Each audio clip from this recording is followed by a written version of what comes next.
I'm speaking tonight because I survived something I should never have survived. And because for decades, and I do mean decades, I've watched the same horrible patterns destroy and diminish the very community our institutions here in Cleveland claim to serve. This is not gossip, nor about it.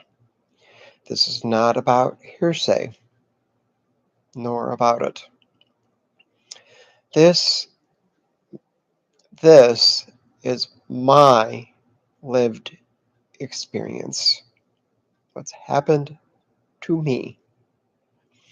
41 years in Cleveland drag, core activism, community work, including starting a nonprofit that ran for 30 years.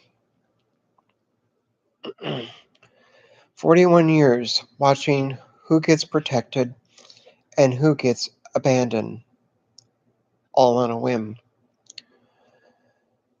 I want to tell you about the night I collapsed at Studio West.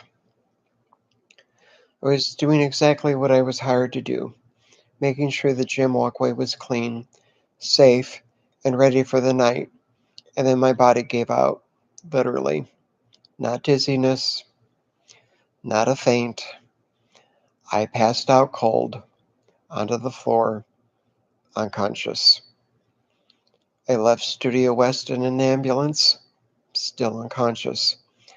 I arrived at Fairview Hospital, still unconscious. I woke up to trauma staff who had cut my shirt off and had hooked me to monitors because they believed I was going to have a major heart attack. And the first question the hospital staff asked me was, "Are you a patron of Studio West 117th or are you an employee?" I said, "I work there." They told me that EMS was only given my first name.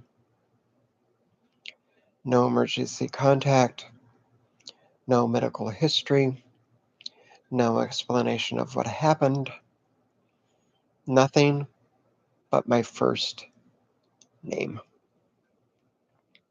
My blood pressure that night 2 years ago was 40 over 60. The hospital put me on a 24-hour cardiac arrest watch. They told me very plainly that if I had gone home instead of collapsing there, I would have died. The experience broke something in me because I trusted the people who hired me based on my experience and my involvement in the community. Because this wasn't about an isolated moment. Oh no. This is a pattern. The same horrible pattern I saw at the LGBT Center years later when I applied for job after job position and I was repeatedly told, no. Then I had applied for a receptionist job and was told, oh, you're the perfect fit because of my lived experience, only to be dismissed, ignored, fed patronizing lines about front desk roles and visibility, but never chosen. The same pattern when I saw my final interview never happened. When I showed up to a Zoom meeting that leadership, and I'll leave it at that, simply did not attend. The same pattern I saw when my health crisis at the center happened, and I left in an ambulance suspecting I had had a stroke. This was used later as an excuse to tell me I wasn't healthy enough to do a job I was already doing 30 hours a week somewhere else. The same pattern I saw in the Queer Writers Group, a space that was supposed to foster connection, turned into a 6-person meeting about me, without me even there, and one other fellow who was involved, because I dared to ask questions about censorship, trigger warnings, and the purpose of literature. Something I have a master's in, by the way. Everywhere I turned, the message was and has been the same. We want your lived experience. We just don't want you. And I'm not the only one, not even close. For decades in Cleveland, trans entertainers have been sidelined and underpaid. Biopic performers were told silently and explicitly that they belonged to only certain bars. And don't cross that line. Older queens like myself who have been erased or pushed out the door. Disabled and chronically ill community members who were treated like liabilities and are left to be ignored, rotting, bedridden, in a nursing home, but fully present.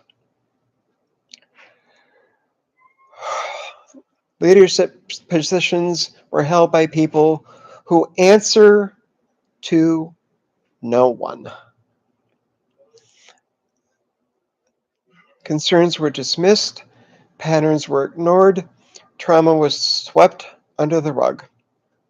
Our institutions, the very ones with the rainbow flags and the mission statements and the grant money, have repeatedly harmed the very communities they claim to uplift. And I am done being quiet about it. I'm speaking now because I survived this, and too many don't, unfortunately. And my heart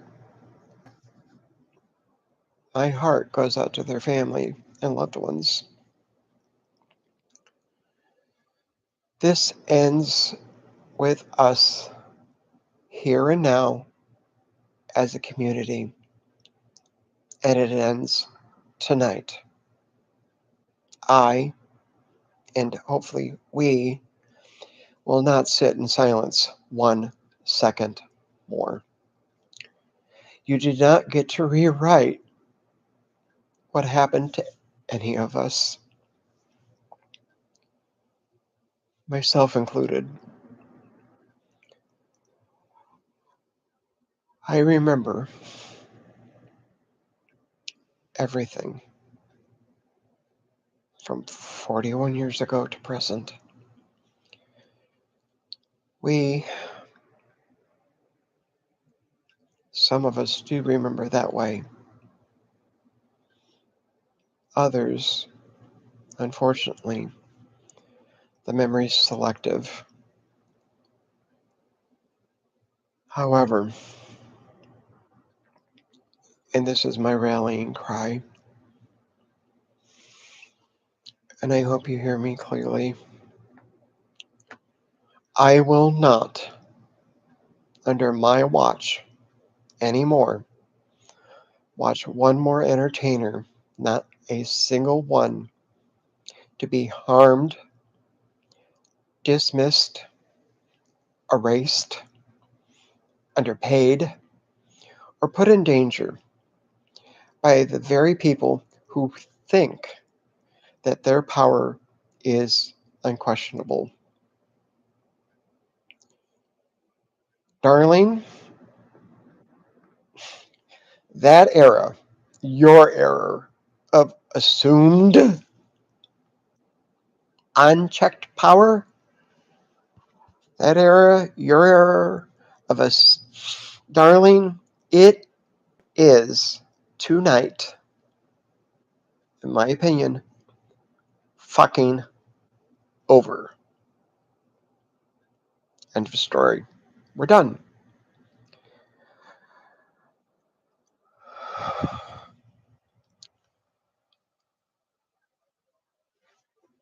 This is off script because I wrote what I wanted to say. I'm tired of seeing the people I care about hurt. I'm tired of it. I'm tired of the things that were said to Monica Lexon at Studio West. I'm tired of the treatment that happened there. I'm tired of the treatment that happens, for the most part, in most of this city. I'm tired of it. I'm tired of the real community leaders with no money and no institution who have done the work. People like the late John Britton, the late Twiggy, the North Coast legend, Miss Gay Cleveland, 1969, Thank You, Mary. People like Coco Starr, Isis Tiffany Soul, Denise Russell, Carrie Williams, Danielle Vasquez, and I know I'm forgetting other older entertainers. Erica Martinez. Um, People that I've known a lifetime. I'm tired of it. I want you to know that I have your back. I might not be seen as much anymore because I haven't performed the way that I used to in at least 10 years. I've had the privilege and the honor to perform in drag a few times. And I am grateful, beyond grateful, because what I said doesn't apply to the ageism that's in this community that runs rampant.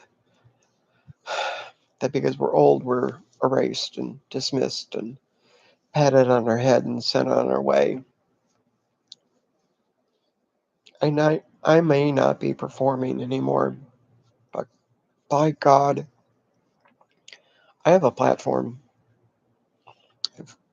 I've YouTube that I've just started. I have 10 books under my pen name that I've written. You name me one other queer author who's done that. Give me one name. And of the 10, 5 in a row, year after year after year after year, have been nominated for a major award called the Golden Pigtail Smut Award, because I write predominantly LGBTQIA plus historical characters. I've been nominated, I haven't won 5 times. 5.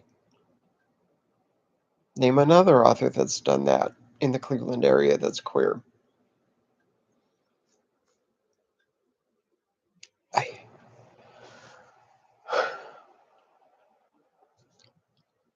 and as someone that is non-binary femme,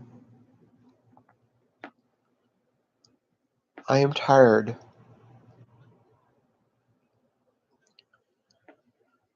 So very fucking tired of these t-shirts that say protect the dolls and do fucking nothing for no one. It is time to get up. It is time to speak up. It is time to act up.